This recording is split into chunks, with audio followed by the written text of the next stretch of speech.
Where's the money?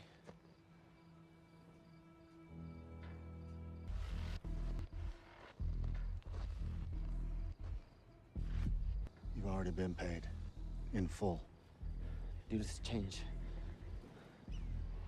I want everything. I don't think so.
The story begins with an ex-convict named Chris, recently released and smuggled into Colombia by a shady truck driver.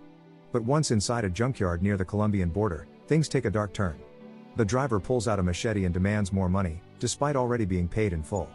Chris tries to reason with him, but another thug joins in, demanding everything he has. I don't think so.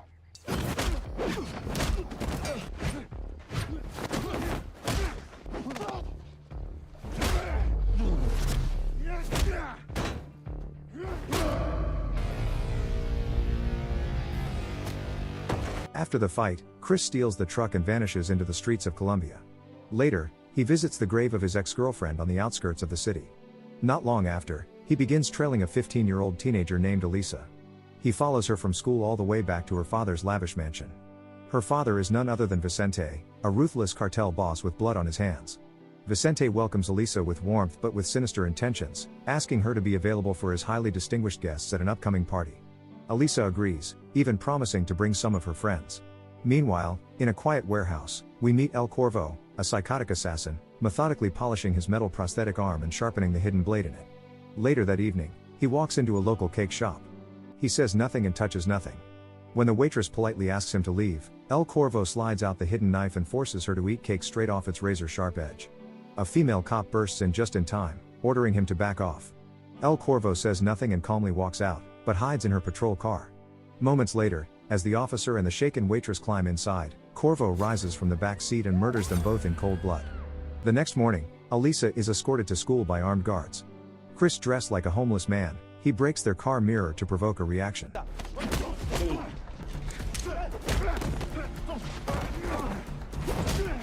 Elisa panics and tries to run down the road. But Chris jumps into the car, cuts her off, and tosses her into the trunk. He speeds off, leaving her stunned bodyguards behind. Word of Elisa's kidnapping reaches Vicente. Enraged, he savagely beats the two guards to death with his bare hands. Then, cold and composed, he orders a hit on the man who dared to touch his daughter. Meanwhile, Chris is driving through the countryside with Elisa still locked in the trunk. At one point he pulls over on the side of the road. But when he lifts the lid, Elisa bursts out swinging a tire iron, striking him before sprinting into the woods. Chris chases her down, begging her to stop. He shows her an old photo of him, her mother, and Vicente together. He tells her they were once close, and before her mother died, she made him promise to take Elisa away if anything ever happened. Elisa doesn't buy it and demands proof. In a desperate attempt to earn her trust, Chris pulls out his gun, places it on the ground, and steps back, telling her to take it if it makes her feel safe. Elisa grabs the weapon and fires, testing if it's loaded. Then she turns it on him and demands to be taken home. When Chris refuses, she pulls the trigger, only to discover there was just one bullet.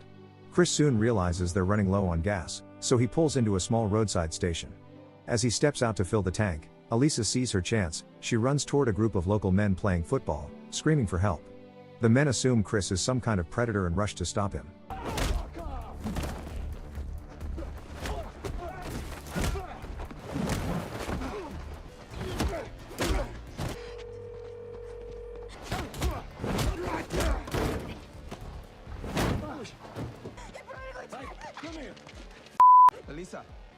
Elisa! Chris quickly fights them off and drags Elisa back to the vehicle, but this time, he ties her up. Elisa thrashes violently, kicking the seat and screaming. That's when Chris drops a bombshell. He tells her he's actually her real father. Elisa freezes, stunned, and stares at him in disbelief. After a long pause, she quietly says she's hungry, and Chris says nothing. He simply starts the car and drives off in search of food. What neither of them knows is that a bounty hunter is already tracking them. Meanwhile, back at Vicente's mansion, his right-hand man secretly places a call to El Corvo. He tells him that the girl has been taken. Later, Chris and Elisa stop at a small restaurant. Over a quiet meal, Chris explains everything: how he ended up in prison, how he believes Vicente murdered Elisa's mother, and why he had no choice but to come for her. Soon, a bounty hunter shows up, armed and hungry to cash in. Chris pretends to surrender, then strikes with lightning speed.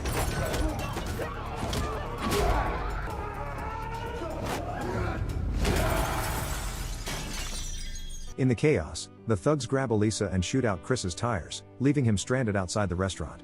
Furious, Chris unleashes a savage beating on the last thug, forcing him to reveal where they've taken her. Soon, Elisa is moved to a new hideout, this one owned by the old man. He calls Vicente and confirms that his men will pick her up soon. But Elisa doesn't stay quiet. She confronts Vicente, accusing him of playing a role in her mother's murder. Before Vicente can respond, El Corvo storms the hideout.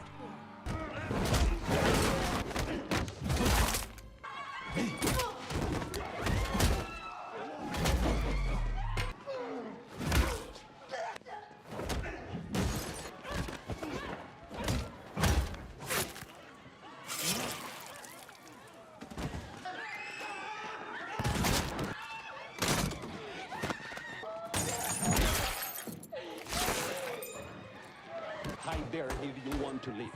Come on. Muévanse! Chris arrives just in time to face off with Corvo in a brutal clash of fists against steel.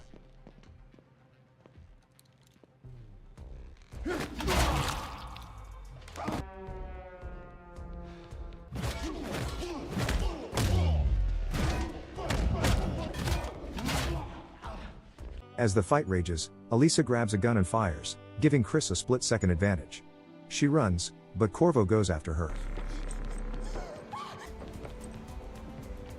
Chris once again intervenes and smacks him down. The old man grabs a machine gun and tries to stop Corvo, but it's useless. Corvo slashes his throat with the hidden blade in his prosthetic arm. Just when all hope seems lost, Elisa returns behind the wheel and runs Corvo over. It's just enough to give her and Chris another shot at freedom. Chris plans to get her across the border into the US, but Elisa refuses to leave. Frustrated, she drives off alone in the truck, unaware that Corvo is following close behind. She pulls over to call Vicente, but Corvo catches up and corners her in the alley. In his most unsettling moment yet, he calmly offers her an apple and urges her to take a bite. Suddenly, Chris arrives, but Corvo now has a gun to Elisa's head, warning him to surrender or she dies. With no other choice, Chris gives himself up and is quickly restrained. Corvo vanishes with Elisa, leaving Chris helpless. The next morning, Vicente and his men find Chris hanging from a tree, left by Corvo as a message. Vicente and his men cut him down. Furious, Chris accuses Vicente of murdering Elisa's mother, prompting Vicente to punch him to the ground. Soon after, Corvo calls Vicente, reminding him of his betrayal. Vicente had tried to eliminate him after their last job together. He gives him a location to meet if he wants his daughter back. In a shocking twist, Corvo reveals to Vicente that his right-hand man tipped him off. Vicente gets angry and puts a bullet in the snitch's head right there in the vehicle. Vicente finally admits Corvo was working for him and he lost his arm during one of the missions. Soon, they arrive at the old factory where Elisa is chained to a giant crushing machine. Vicente refuses to give Chris a gun and orders him to stay behind. Corvo initially brutally kills Vicente's henchman before taking Vicente hostage. Corvo gives Vicente a twisted choice: cut off her hand to be like him or let her die. As the machine pulls her closer, Chris arrives to stop Corvo while Vicente struggles to stop the pulling chain.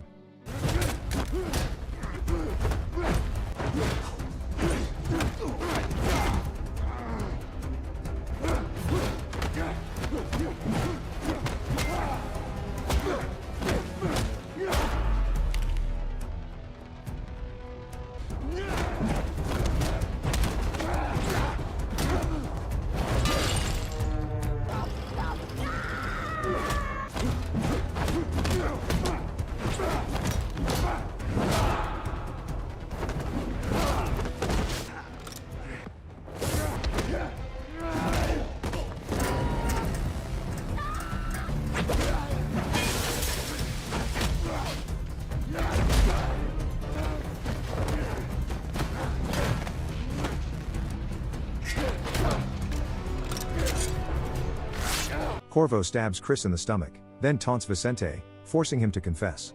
Vicente finally admits he ordered Elisa's mother killed. Corvo tells Vicente there's no time to save Elisa, but Chris tells Elisa to toss her diamond necklace into the chain, and the machine jams. Corvo charges, trying to throw her in himself, but Chris tackles him, and Vicente, in a final moment of redemption, slices Corvo's throat with a saw and pushes him over the ledge. Corvo pulls Vicente with him, and both fall to their deaths. At the top of the factory, Elisa stands safe. She walks toward a bloodied but alive Chris. She embraces her father for the first time, and this father-daughter moment closes the film. Subscribe for more dramas like this, and don't forget to like this video, it really helps the channel grow.